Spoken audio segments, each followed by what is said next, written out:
भव सागर चर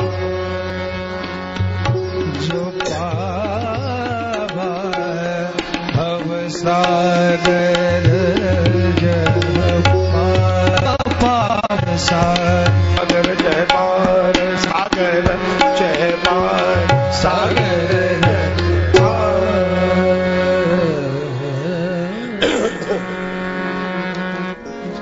संत शेखर कलि पावन अवतार श्री सीताराम चरणाम्बुज चंचरीक श्रीमद गोस्वामी श्री तुलसीदास जी महाराज कहते हैं, भव सिंधु से जो पार जाना चाहता है, श्री राम कथा उसके लिए सुदृढ़ नौका के तुल्य है।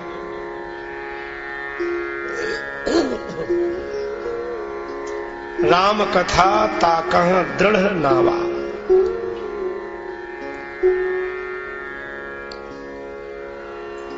क्योंकि जो भाव में डूबता है वही भव से पार जाता है।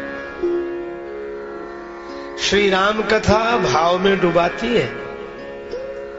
भाव भरे प्रभु प्रेमिन पे, भाव भरे प्रभु प्रेमिन पे नित नेह सुधा बरसावत मानस।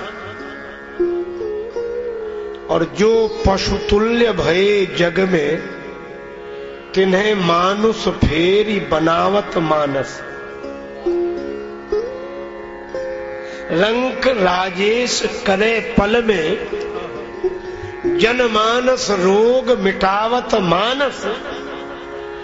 जानकी राघव के पद पंकज, मानस माही बसावत मानस। ऐसे श्री रामचरितमानस की कथा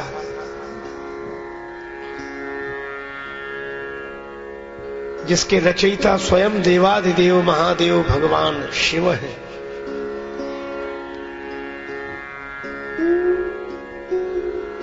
और भगवान शिव की रचना को अपनी वाणी से अभिव्यक्ति देने वाले कालजयी कृति श्री रामचरितमानस प्रदान करने वाले संत प्रवर श्री तुलसीदास जी महाराज से जब किसी ने पूछा कि आपने अपने ग्रंथ का नाम श्री रामचरितमानस क्यों रखा? अन्य महापुरुषों ने भी श्री राघवेंद्र के गुण गाए हैं, पर यदि अपवाद छोड़ दिया जाए तो प्रायः सभी ने अपने ग्रंथों का नाम रामायण रखा है। श्रीमद् वाल्मीकि रामायण, श्री अध्यात्म रामायण, आनंद रामायण। पर श्री तुलसीदास जी कहते हैं, रामचरितमानस यही नामा। इस ग्रंथ का नाम श्री रामचरितमानस है। क्यों यह नाम परंपरा में आपने इस तरह का प्रयोग क्यों किया? श्री तुलसीदास जी ने उत्तर दिया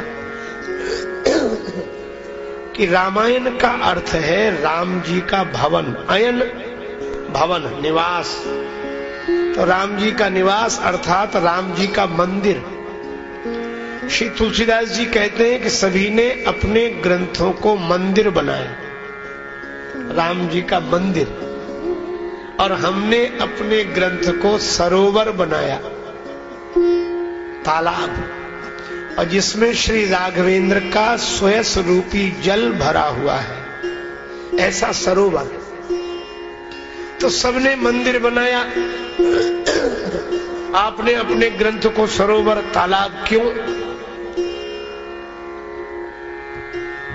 श्री तुलसीदास जी ने कहा कि सरोवर में और मंदिर में एक अंतर होता है। क्या? का मंदिर में जब हम प्रवेश करते हैं तो आवश्यक शर्त होती है कि स्नान करके आए हो या नहीं, पवित्र होकर आए हो या नहीं। अगर पवित्र होकर आए हो तो मंदिर में प्रवेश करो। तो मंदिर में पवित्र होकर प्रवेश किया जाता है और सरोवर में पवित्र होने के लिए प्रवेश किया जाता है। तो जो पवित्र हो गए हों वे रामायण में प्रवेश करें और जिन्हें पवित्र होना हो वे रामचरितमानस सरोवर में डुबकी लगा लें। यह श्री तुलसीदास जी की बात है।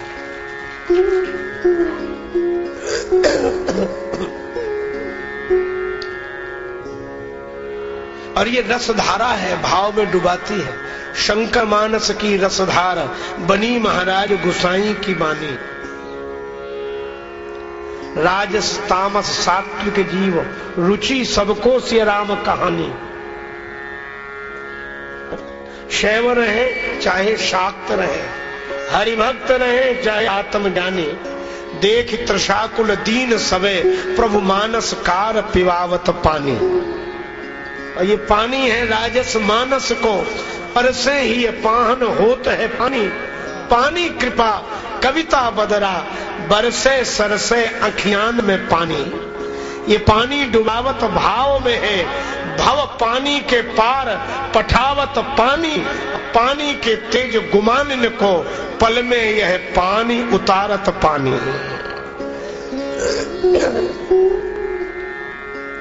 रामचरितमानस की कथा भाव में डुबाती है, इसलिए भाव से पार लगा देती है। यही श्री राम कथा की विशेषता है। भव सागर चह पार जो पावा, राम कथा ता कहां दृढ़ नावा। भगवान शंकर भाव में डूबे हुए हैं, समाधिस्थ हैं। समाधिस्थ है देवाधिदेव।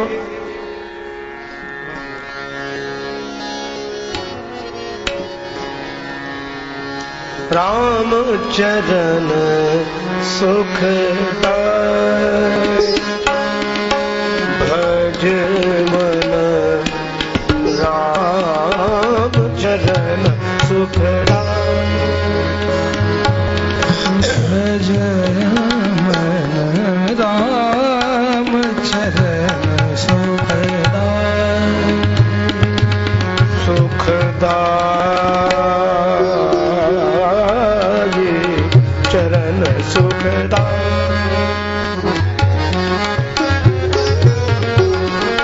भज मन भज मन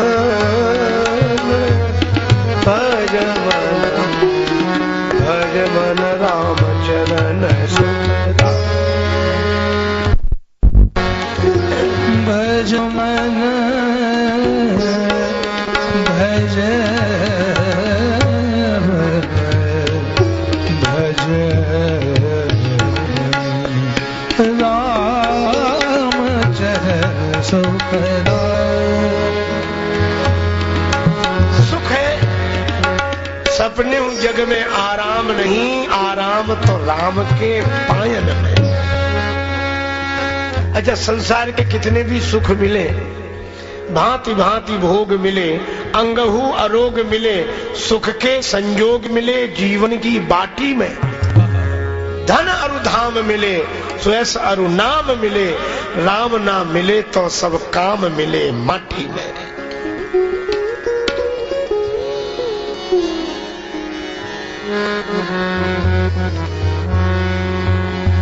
जो सुख पाया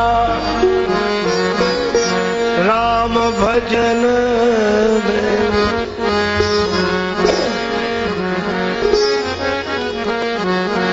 जो सुख पाया राम भजन में, सो सुख नहीं अमीरी में मन लागा मेरा राम फकीरी में मन लागा मेरा राम फकीरी में मन लागा मेरो यार फकीरी में मन लागा। फकीरी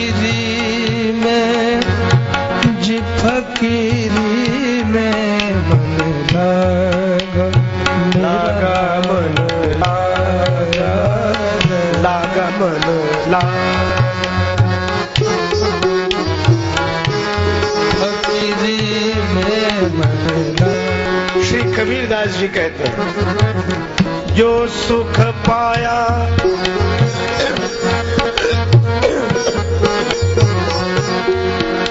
जो सुख पाया राम भजन में सो सुख नाही अमीरी में मन लागा। मेरा राम फकीरी में मन लागा। मेरा राम फकीरी में मन लागा। न सुखम देवराजस्य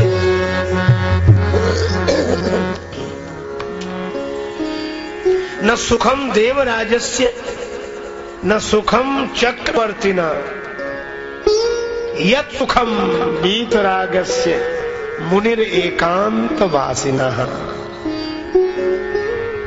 भगवान शंकर उस सहज सुख का अनुभव कर रहे, समाधिस्थ हैं, अंतर्मुखी हैं।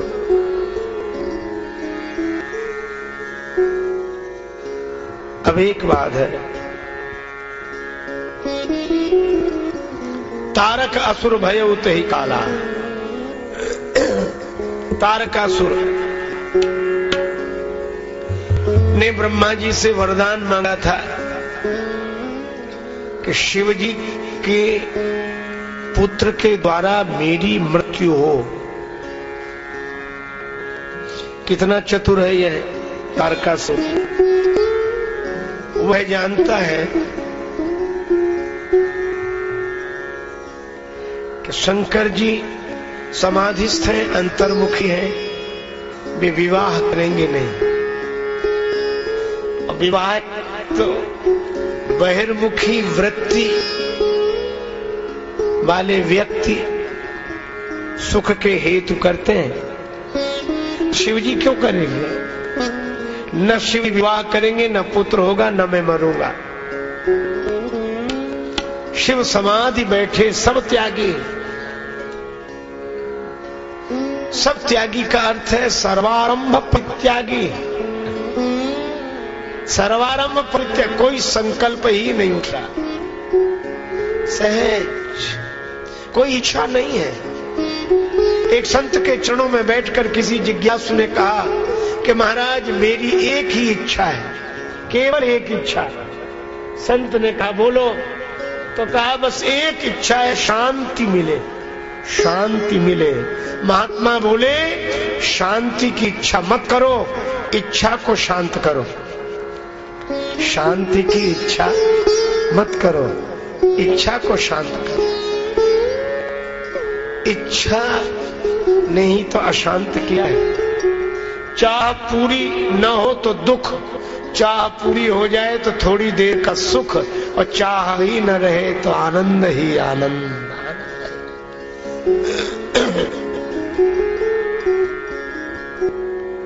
संसारी चाह की पूर्ति का प्रयास करता है, साधक चाह की निवृत्ति के पथ पर आगे बढ़ता है।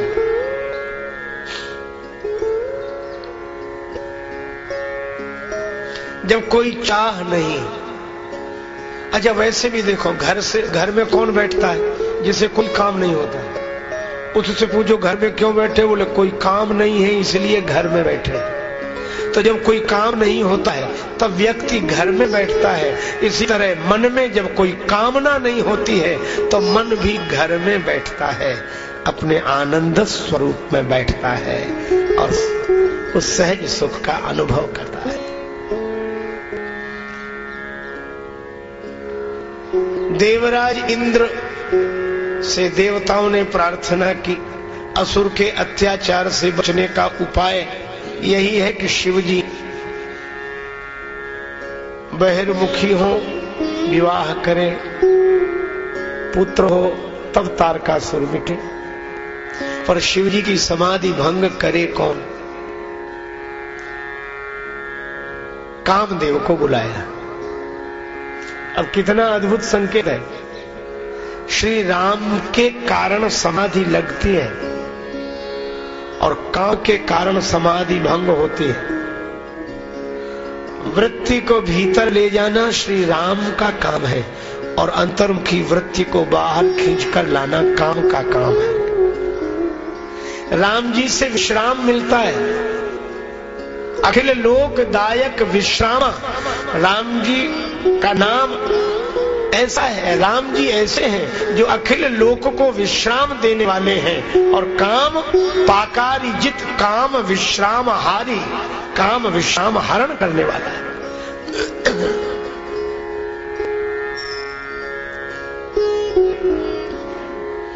इंद्र ने काम को बुलाया, काम ने आकर प्रणाम किया देवराज को और कहा कि कामदेव बोला कि हमें कोई काम देव, कोई काम हो तो बताओ। देवराज इंद्र ने कहा कि तुम्हारा तो एक ही काम है। कामदेव ने कहा समाधि भंग करना। किसकी करना है बोलो, मैं तुरंत जाऊंगा। देवराज ने कहा भगवान शंकर की समाधि भंग करना। शंकर जी का नाम सुना,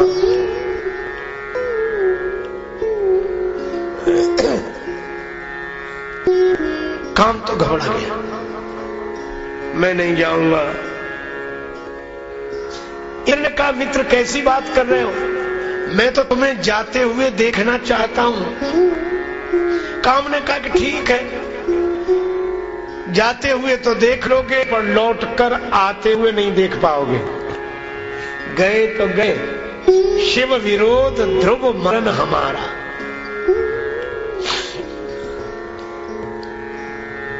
लेकिन कहा कि अगर इतना आग्रह तो जाऊंगा अवश्य। परोपकार करना धर्म है, श्रुति कहे परम धर्म उपकारा। समाधि भंग करने जा रहे हैं और कह रहे हैं परोपकार करने जा रहे हैं। चलो लोक ही तो। अच्छा, जब समाधि भंग शंकर जी की करनी थी तो औरों को परेशान करने का क्या कारण है? सारी सृष्टि में उथल पुथल मच गई। धरी न काऊ धीर सबके मन मन से जाने। कुछ लोगों की प्रवृत्ति होती है दिखावे की। काम एक से है, दिखाएंगे दुनिया भर को कि हमारा प्रभाव देखो। पर शंकर जी को देखा, शिव ही बिलो कि सशंके उमारू। काम डरा, आम के पत्तों के पीछे छिप गया और बाण चलाया। अच्छा विचार करें, ये आम के पत्तों के पीछे तो छिपा। काम को आक्रमण करना था तो सामने आता, ये आम के पत्तों के पीछे क्यों छिपा? मानो संकेत यह है कि काम जब जब किसी पर आक्रमण करता है तो किसी न किसी की आड़ से ही करता है, किसी न किसी की ओट से करता है। काम जब भी किसी पर चोट करता है तो किसी की ओट से करता है। पर किसकी ओट ली इसने? आम की। और कैसा सुंदर संकेत है कि काम जिसकी आड़ लेता है वह आम ही होता है, कोई खास नहीं होता। काम जिसकी आड़ लेकर आक्रमण करता है वह आम ही है, कोई खास नहीं है। लेकिन काम के कारण आम भी खास लगता है, काम के कारण आम भी खास लगता है। अच्छा, इसके पास 5 बाण हैं, विषम विशिख, जिनकी संख्या सम न हो। काम को आप कामना के अर्थ में देखें तो कामना 5 तरह से ही आक्रमण करती है। पंच विषय की वासना, शब्द रूप रस गंध और स्पर्श, ये 5। यही तो कामनाएं पैदा करते मन में। कुछ सुनने की इच्छा, कुछ देखने की इच्छा, कुछ सूंघने की इच्छा, कुछ चखने की इच्छा और कुछ छूने की इच्छा। 5 बाण लगा। काम का बाण जिसे लग जाए तो जागा हुआ व्यक्ति भी सो जाता है, खुली हुई आंख भी बंद हो जाती है। पर धन्य है भगवान शंकर, काम का बाण लगा तो छूट समाधि शंभु तब जागे। शंकर भगवान जागे।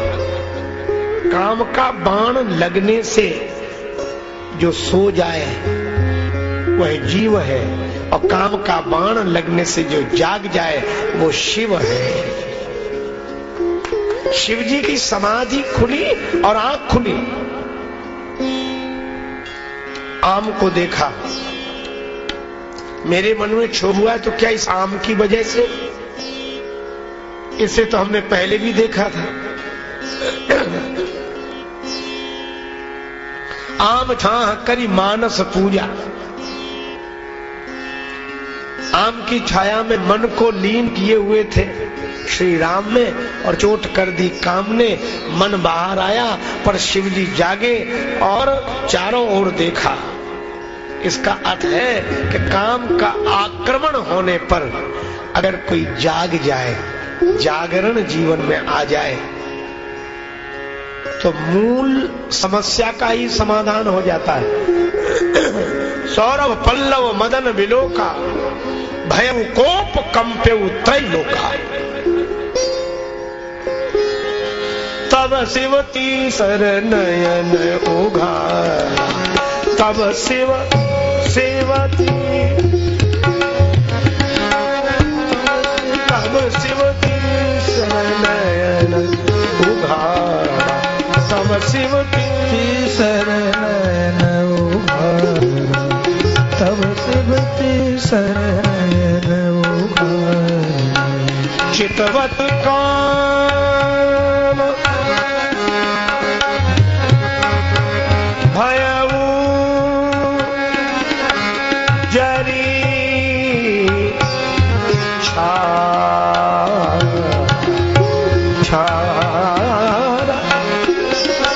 तब शिवती शरण उघारा, तब शिवती नयन उघारा, तब शिवती शरण उघारा, तब शिवती,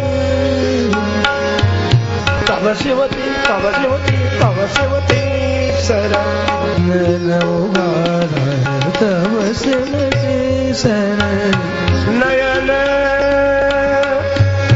उघारा, उघारा।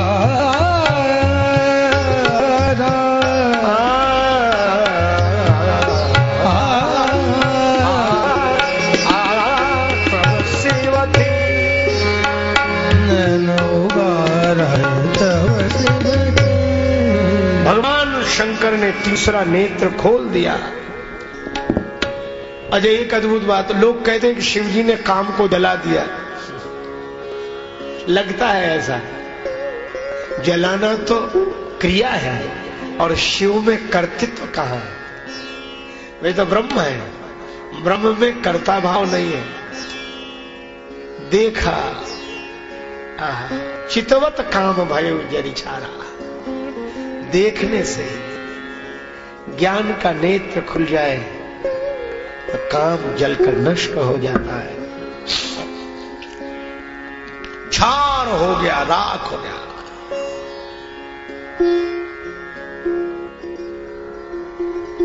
त्रैलोक में हाहाकार मच गया। काम पत्नी रति आई, रोई। भगवान शिव ने कहा कि रति तुम्हारा स्वामी रहेगा पर बिना शरीर का। रति बोली मुझे कैसे मिले? तब भगवान शंकर ने श्री कृष्ण कथा कही। जब जदुवंश कृष्ण अवतारा, हो ये हरण महामहि भारा, कृष्ण तनय हो ये पति तोरा, अचन अन्यथा हो न मोरा। द्वापर में भगवान श्री कृष्ण का अवतार होगा। श्री कृष्ण के पुत्र के रूप में तुम्हारा पति कामदेव जन्म लेकर आएगा, तब तुम्हें उसकी प्राप्ति होगी। अब कैसी परम श्रद्धास्पद पूज्य चरण वैष्णव कुलभूषण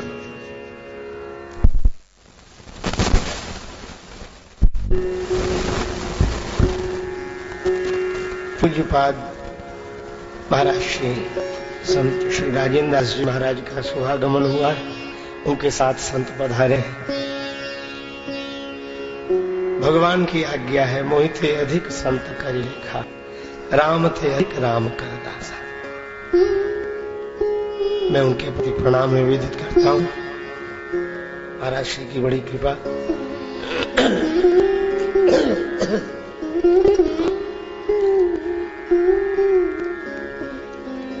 मैं निवेदन कर रहा था, भगवान शिव ने काम को रहने तो दिया, पर श्याम से जोड़ दिया। कृष्ण तनय हो ये परितोरा रति, तब तुम्हें अपने पति की प्राप्ति होगी। जीवन में या तो काम हो, नहीं हो तो कामना भगवान से जुड़ी हुई हो।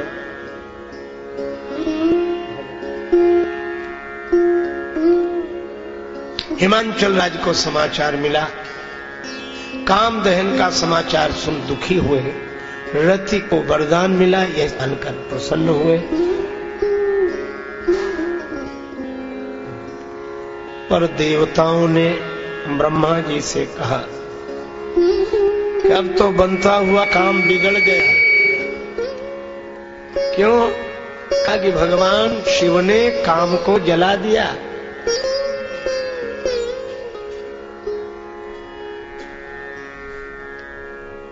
अभी विवाह क्यों करेंगे? ब्रह्मा जी ने कहा कि चलो भगवान शंकर से प्रार्थना करते हैं। श्री ब्रह्मा जी देव मंडली के सहित पधारे। भगवान भोले प्रभु पृथक पृथक तिन कीन प्रशंसा भये, प्रसन्न चंद्र अवतंसा। सबने प्रशंसा की, भगवान शिव प्रसन्न हो गए। श्री तुलसीदास जी विनय पत्रिका में कहते हैं, औढ़र दानी द्रवत पुनि थोरे, और सकत न देख दीन कर जोरे। थोड़े में ही प्रसन्न हो गए। मुस्कुरा कर बोले, काऊ अमर आए के ही हेतु। देवताओं आगमन का प्रयोजन। अब देवताओं का साहस न हो कि कहें कि आप विवाह कर लो। ब्रह्मा जी की ओर देखा। ब्रह्मा जी ने भी बहुत संयम पूर्वक शालीन ढंग से यह बात कही कि देवाधिदेव सभी देवताओं के मन में एक इच्छा है कि वे अपने नेत्र सफल कर सकें। कैसे होंगे इनके नेत्र सफल? का निज नयनन देखा चाहे नाथ तुम्हारा विवाह। यह नहीं कहा कि आप विवाह कर लो, ये लोग आपका विवाह देखना चाहते हैं। अब आशुतोष तुरंत बोले, एवं मस्तु, ऐसा ही होगा। देवता बड़े प्रसन्न हुए, काम बन गया। लेकिन आश्चर्य में भर गए कि शिवजी ने काम को जला दिया और विवाह के लिए तैयार हो गए। ब्रह्मा जी की ओर देखा। ब्रह्मा जी ने कहा, क्या है? कहा, यह बात समझ में नहीं आई। अभी अभी काम को जला दिया और प्रार्थना की तो विवाह के लिए तैयार हो गए। यह बात समझ में नहीं आई। ब्रह्मा जी बोले, आएगी नहीं। कहा, क्यों? कहा, तुम हो देव और ये है महादेव। अब महादेव की बात देव कैसे समझ ले? भगवान शिव ने पूछा, क्या पूछना ही है सब? ब्रह्मा जी ने, ये देवता यह जानना चाहते हैं कि काम को जला दिया और विवाह के लिए तैयार हो गए। यह बात समझ में नहीं आई। शिव जी बोले साधारण सी बात है।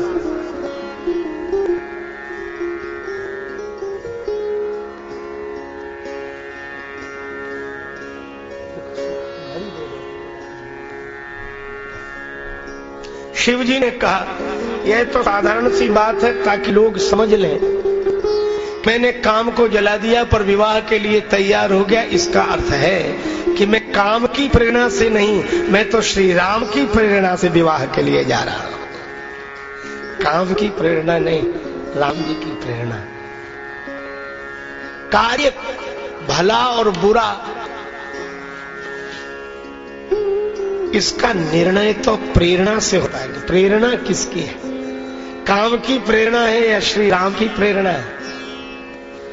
अच्छा, ऐसे तो कोई भी कह सकता है कि हम तो श्री राम जी की प्रेरणा से ही कर रहे हैं यह कार्य।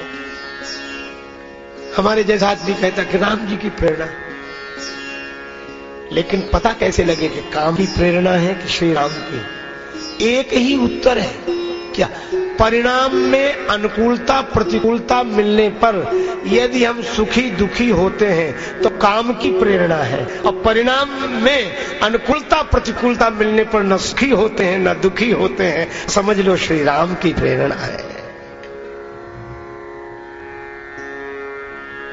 और इसलिए आप विचार करके देखें, शंकर जी के विवाह में राम की प्रेरणा है, इसलिए इतनी हंसी हुई पर शंकर जी अप्रसन्न नहीं हुए। भगवान व्यंग करते और सबसे कहते हैं अलग हो जाओ, तो शंकर जी भी मन ही मन महेश मुस्कुराए। और देवर्षि नारद जी के लिए आया, मन ही मन महेश मुस्काही शंकर जी के लिए, और नारद जी के लिए दई हूं श्राप की मरी हूं जाई, जगत मोर उपहास कराई। शंकर जी विवाह का समाचार पाकर समाधिस्थ हो गए, लगे कर्ण रघुनायक ध्याना, और देवर्षि श्री नारद जी जप तप कछु न हो यही काला। लेकिन इन प्रसंगों का यह अर्थ न लगाया जाए कि नारद जी में हम यह न्यूनता देखें, यह लीला है। नारद जी तो भगवान के रूप है। भगवान कहते हैं ऋषियों में मैं नारद हूं, श्रीमद् भगवद गीता में कहा, यह तो लीला है। वह ऐसी लीला करके हम लोगों को उपदेश दे रहे हैं कि काम की प्रेरणा होने पर ऐसी स्थिति निर्मित होती है और श्री राम की प्रेरणा होने पर ऐसी स्थिति निर्मित होती है। शिव जी बोले विवाह होगा, राम जी की प्रेरणा है। देवता बड़े प्रसन्न हुए, जल्दी लौटे। जल्दी क्यों लौटे? इन्हें डर है कि इन्होंने विवाह के लिए कह दिया पर इनके पास तो कुछ है नहीं, कहीं हमसे ही सहायता ना मांगने लगे कि इतना ये करो, तो इस झंझट में पड़े कौन?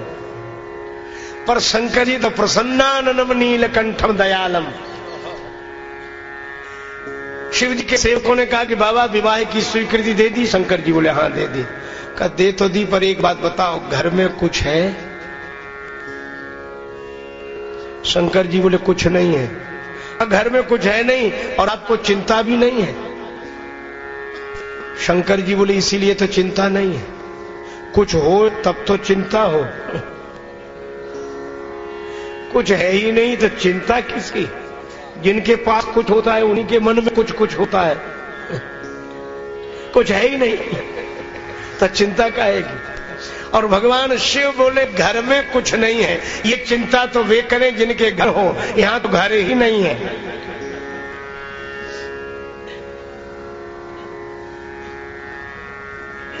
बाबा जिसके यहां विवाह होता है उसके 4 रिश्तेदार इकट्ठे होते हैं, भाई भाभी मामा मामी चाचा चाची। आपके यहां कोई आया नहीं? शंकर जी बोले कोई है ही नहीं जो आवे, तो आपका किसी से रिश्ता नहीं? शंकर जी बोले रिश्ता तो है, नाता एक राम जी से दूजा नाता तोड़ दे, नाता एक राम जी से दूजा नाता तोड़ दे, आशा एक राम जी की दूजी आशा छोड़ दे। आशा एक राम जी की, दूजी आशा छोड़ दे।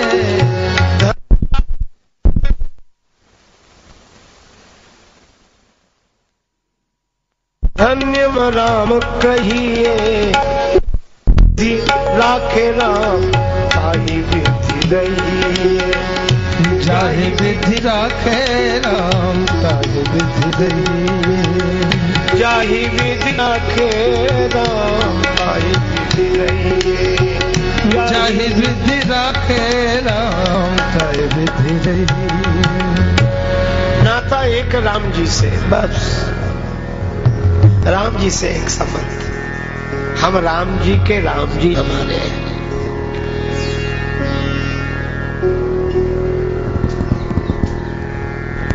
शिव जी के सेवकों ने कहा कि तब तो बड़ा अच्छा है, भगवान से आपका नाता है। हाँ, तो भगवान श्री हरि तो लक्ष्मीपति हैं।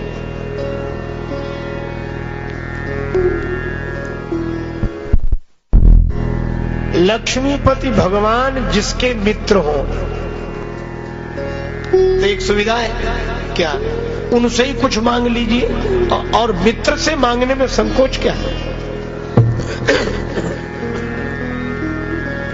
शिव जी बोले मांगे क्या, और अधिक नहीं तो एक स्वर्ण मुकुट मांग ले, रत्न जटित स्वर्ण मुकुट मांग ले।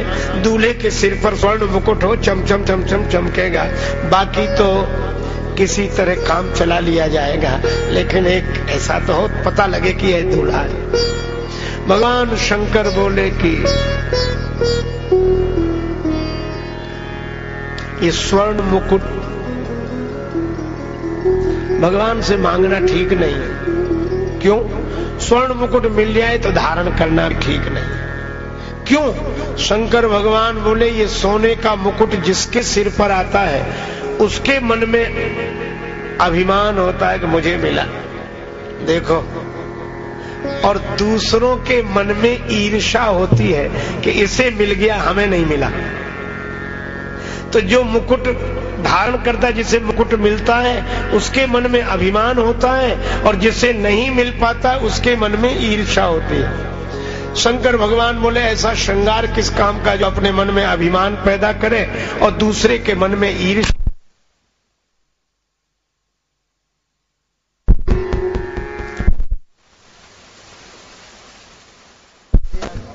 किसी को ईर्ष्या ना हो। कौन सा मुकुट? जटा मुकुट, जटा जटा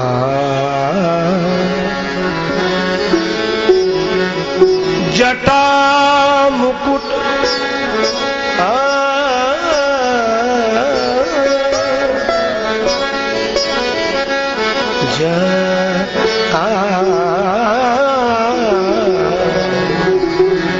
जटा मुकुट, जटाओं का मुकुट। शंकर भगवान बोले हमारे लिए तो जटा मुकुट अच्छा है। कहा क्यों? कहा इसे देखकर किसी के मन में ईर्ष्या नहीं होगी। जिसे ईर्ष्या होती हो सो अपनी बढ़ा ले, क्या हर्ज है। यह तो मौका भगवान ने सबको दिया है। जटा मुकुट, और कितना बढ़िया संकेत है, संतों का श्रृंगार है जटा मुकुट। विपुल मात्रा में केशों का जन्म सिर से, और विचारों का भी जन्म सिर से। बाल भी बिखरे रहते हैं, विचार भी बिखरे रहते हैं। तो बिखरे हुए बालों को समेटकर जटा बना लेना, यह तो स्वरूप है ही, श्रृंगार है संत का। लेकिन दूसरा अर्थ यह भी है कि अपने बिखरे हुए विचारों को समेटकर बस एक जटा बना ले। सबके ममता ताग बटोरी, मम पद मन ही बांध बंडोरी। अपने बिखरे हुए विचारों को समेटकर भगवान के चरणों में अर्पित कर देना, उनका हो जाना, यही जटा मुकुट है। जटा मुकुट और यही कारण है कि हमारे यहाँ दो का सम्मान है, सती का और संत का।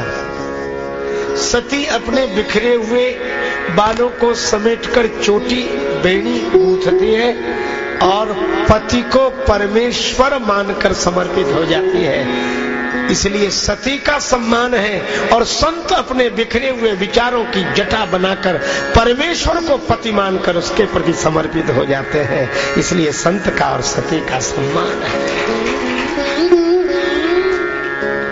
अच्छा, बड़े सांकेतिक यह सूत्र है, यह जटा। मैं ऐसी चर्चा कर रहा था, एक सज्जन बोले फिर मुड़ने का क्या अर्थ है? हमने कहा मुड़ने में भी एक बड़ी अच्छी ध्वनि है। क्या क्या? मुड़ गए। मुड़ गए माने अब मुड़ गए, और मुड़े नहीं तो मुड़े काहे को? अच्छा, और देखो गुरुदेव ही मोड़ते हैं। इसका अर्थ है कि हमारी जो जागतिक प्रपंच के प्रति प्रीति थी उसको मोड़ दिया, अब हम मुड़ गए। इसीलिए बार बार मुड़ते हैं ताकि मुड़ने की याद बनी रहे कि हम पहले वाले नहीं रहे, अब मुड़ गए। और मुड़े नहीं तो मुड़े क्या? एक सज्जन विनोद की बात करते थे, उनसे जब किसी ने कहा कि तुम बहुत मुड़ते हो लेकिन मुड़ते नहीं हो, तो कहा कि हम इसलिए थोड़ी मुड़ते हैं कि हम मुड़ गए। कहा फिर? तो बोले मूड़ मुड़ाए 3 गुण सिर की मिट जाए खाज, और खाने को बढ़िया मिले लोग कहे महाराज। पर इसमें संकेत है कि मुड़ गए। और जटा मुकुट सब तरह के बिखराव को समेट कर एक से जोड़ देना। श्री तुलसीदास जी ने लिखा था ना, कटे एक रघुनाथ संग बांध जटा सिर केश। तो शिव जी बोले जटा मुकुट।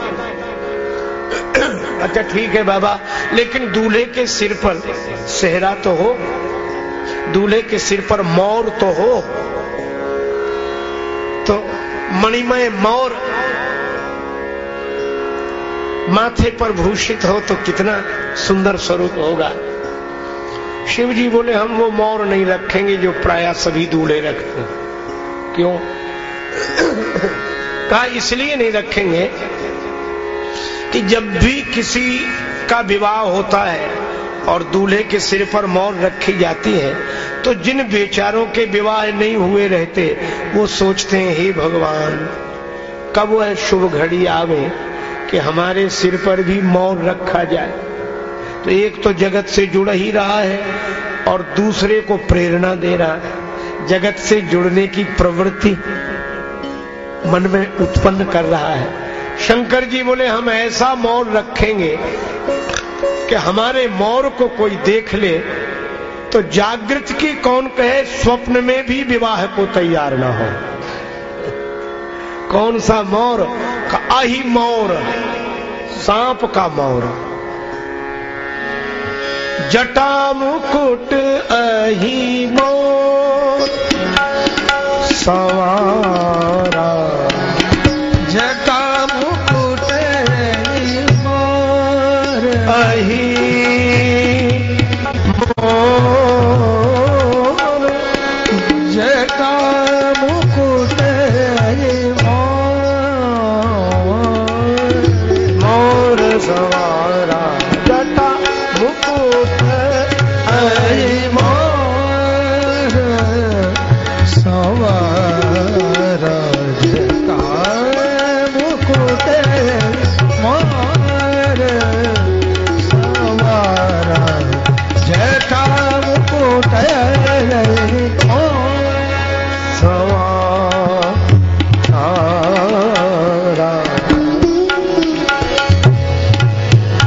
मोर सवारा जटा मुकुट अही मोर, मुकुट अही मोर, मुकुट अही मोर। देव महादेव का श्रृंगार, सर्प का मोर। बोलो अगर विवाह में यह आवश्यक शर्त रख दी जाए कि विवाह तो उसी दूल्हे का होगा जो सिर पे सांप को बिठा के लाएगा, आप कल्पना करो कितने विवाह कैंसिल होंगे, स्थगित होंगे। पर इसका भी अर्थ है, भगवान शिव से किसी ने कहा कि आप विवाह करने जा रहे हैं तो इस सांप को सिर पे क्यों बिठाए? शिव जी बोले विवाह माने व्यक्तिगत रूप से संसार से संबंध जोड़ना, तो इस सांप को सिर पर क्यों? शिव जी बोले इसलिए कि यह सर्प काल का स्वरूप है, काल व्याल कर भक्षक जो। सर्प माने काल, और ये सर्प को सिर पे क्यों बिठाया? का इसलिए संदेश मिलता है कि संसार से संबंध जोड़ने तो चलो, पर यह याद रखो कि काल सिर पर सवार है। काल सिर पर सवार है, यह जानकर जो संसार से संबंध जोड़ते हैं वे संसार में बसते तो हैं पर संसार में फंसते नहीं हैं। काल गहे कर केश, क्या जाने कित मारी है, क्या घर क्या परदेश। दो बातन को भूल मत यदि चाहे कल्याण, नारायण एक मौत को दूजे श्री भगवान। अच्छा ठीक है बाबा, जटा मुकुट हो गया, सर्प का मौर हो गया, अब कुंडल कंकण और ये आभूषण। शंकर जी बोले सब सांप। कुंडल कंकन पहिरे ब्याला, कुंडल कंकन पहिरे ब्याला, कुंडल कंकन पहिरे ब्याला, पहिरे ब्याला,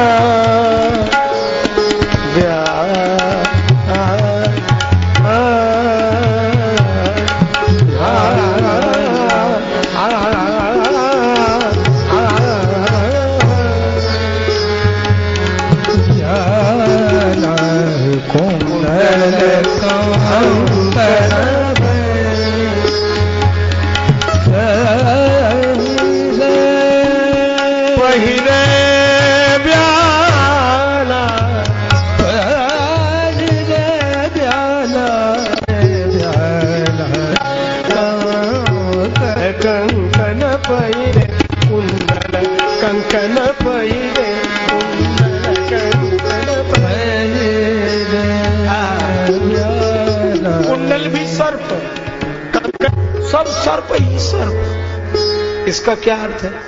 शिव जी का तो श्रृंगार है, पर देवादिदेव तो अपने श्रृंगार से भी संदेश देते हैं।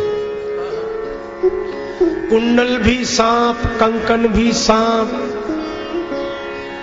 हार भी सांप,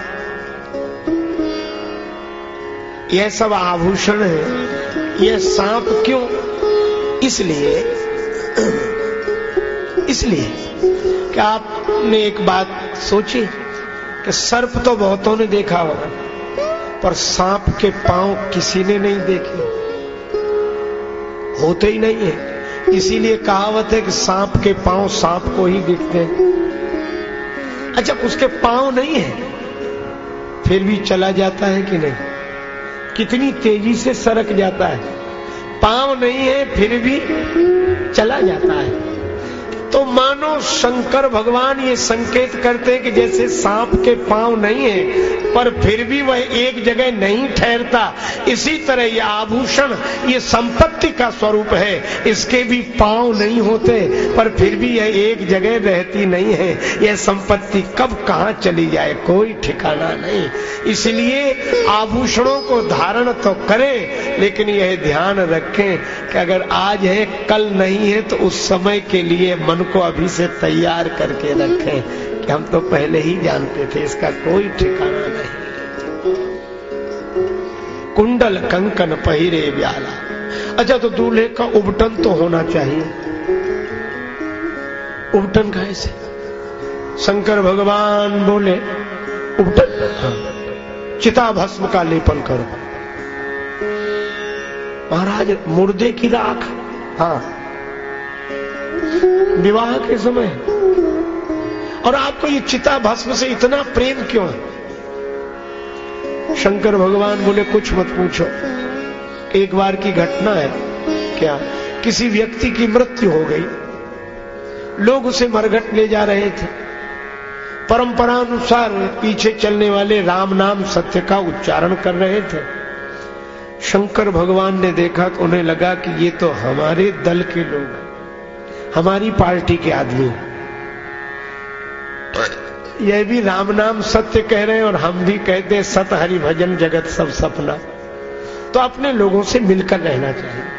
शंकर भगवान अदृश्य रूप से इन लोगों के साथ सम्मिलित हो गए, अपने दल के लोग।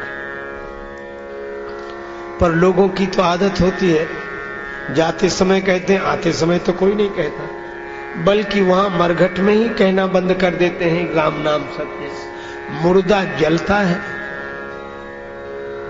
उसकी काया जलती है और लोगों में तरह तरह की चर्चा चलती है। वही जैसे एक आदमी दूसरे से कहेगा, प्राय ऐसा होता है, पास में इधर पास आ, धीरे से कहेगा, तुम्हें कब पता लगा इसके मरने का? वो दूसरा कहेगा, क्या बताएं, हमको बहुत जरूरी काम से जाना था, इसको भी आज ही मरना था। अब व्यवहार है, आना जाना पड़ता है, ना आओ तो भी बुरा लगता है। दूसरा बोला, तुम्हें जरूरी काम? हमें तो दुकान पर जाना था, आज दुकान बंद है, ग्राहक वहां खड़े, हम यहां अटके पड़े हैं। एक बोला, हमारा मकान बन रहा है, कारीगर आ गए होंगे और हम यहां फंसे हुए हैं। एक बोला कि हमें तो बिजली का बिल जमा करने जाना था, आज तारीख थी, अगली बार पेनाल्टी लगेगी, ये देने आएगा क्या? पर एक आदमी ने तो हद कर दी, वह बोला कि मैं तो नौकरी करने वाला आदमी, इसको मरना था तो संडे को नहीं मर सकता था। कहां मंडे को मर गया बेदर्दी, हमारी तो एक दिन की छुट्टी थी, उसकी भी छुट्टी कर दी। ऐसी चर्चाएं लोग करें, कोई कहे मकान, कोई दुकान, कोई दफ्तर, कोई। शंकर भगवान को लगा कि ये तो सबके सब दल बदलू है। इधर से कुछ कह रहे थे, उधर से कुछ।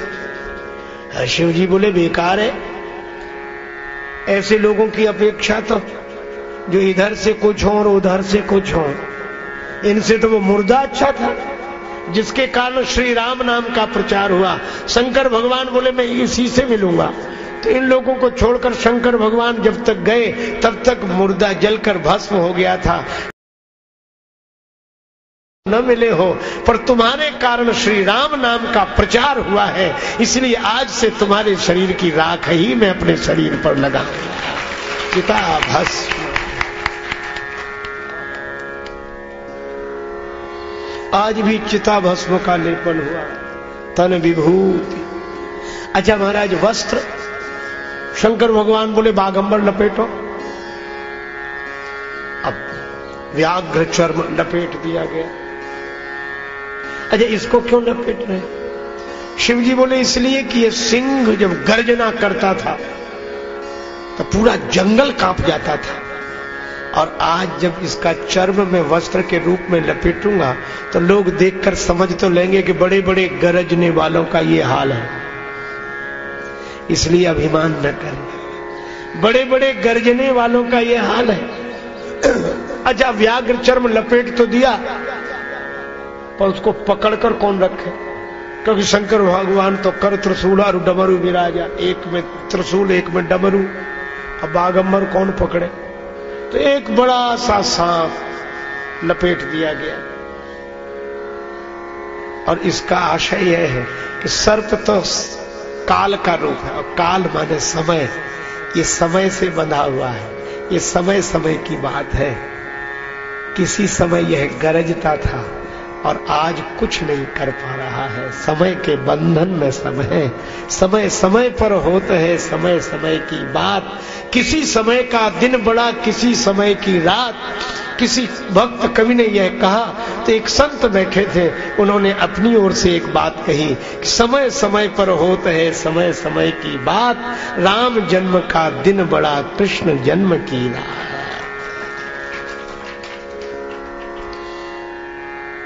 चलो बाघंबर तन विभूति पट के हरी छाला। अच्छा बाबा सवारी,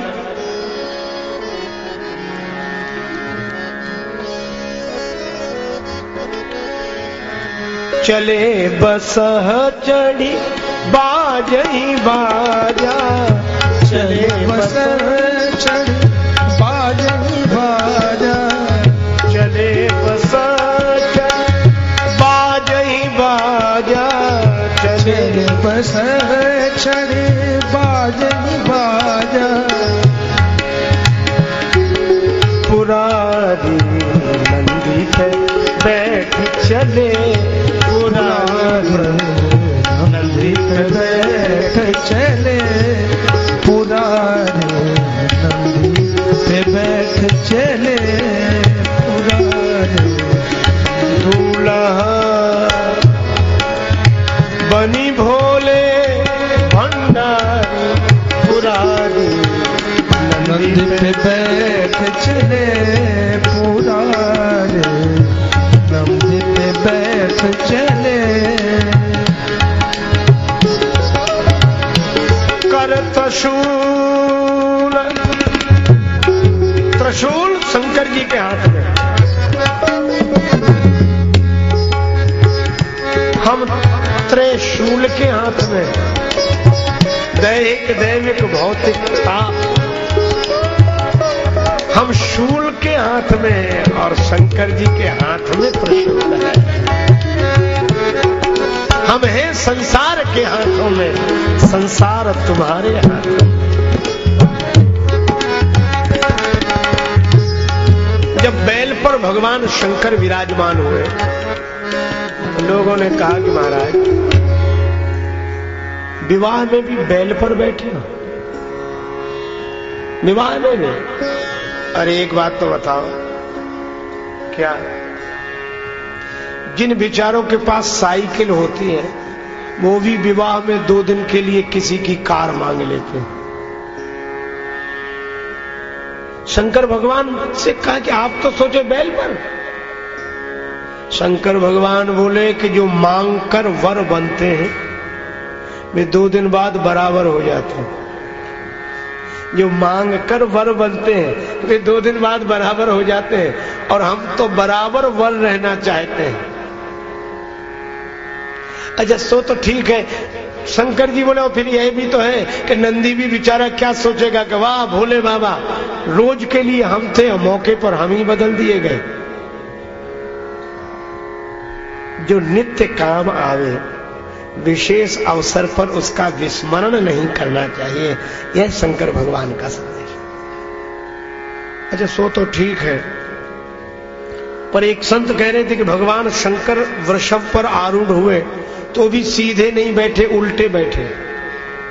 जिधर बैल का मुख था उधर पीठ की, जिधर पूंछ थी उधर मुख किया। और मनोध्वन्यात्मक संकेत है वर बौराह बसा असवारा, पगला गया है वर, बैल पर भी बैठना नहीं आया, उल्टा। अच्छा तो उल्टे क्यों बैठे? महाराज बड़ी दूर यात्रा करनी है, कैसे पहुंचोगे? आप तो बैल पर उल्टे बैठे हैं। शंकर भगवान बोले हम चाहे जैसे बैठे, चलना तो बैल को है, वह तो सीधा चलेगा, हमारे बैठने से क्या अंतर पड़ता है, वह तो सीधा चलेगा। लेकिन आप वृषभ पर बैठकर क्यों जा रहे हैं?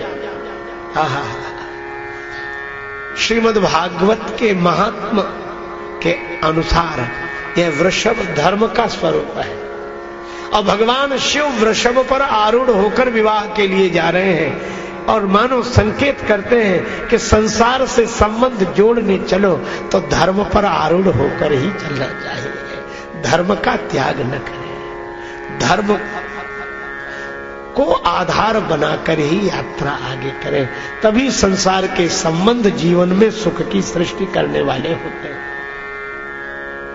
अच्छा तो धर्म का रूप है वृषभ, इसलिए आप वृषभारूढ़ हैं, किंतु ये उलटकर क्यों बैठे हैं? शंकर भगवान बोले इसलिए कि धर्म से जुड़ने के बाद भी अगर उलटकर नहीं बैठे तो धर्म से जुड़ने का मतलब ही क्या हुआ? धर्म से जुड़ने के बाद तो जीवन उलटना चाहिए। जैसा पहले था और धर्म पर आरूढ़ होने के बाद, धर्म से जुड़ने के बाद वैसे ही बने रहे, तो धर्म से जुड़ने का अर्थ ही क्या है? धर्म से जुड़ने के बाद जीवन बदलना चाहिए।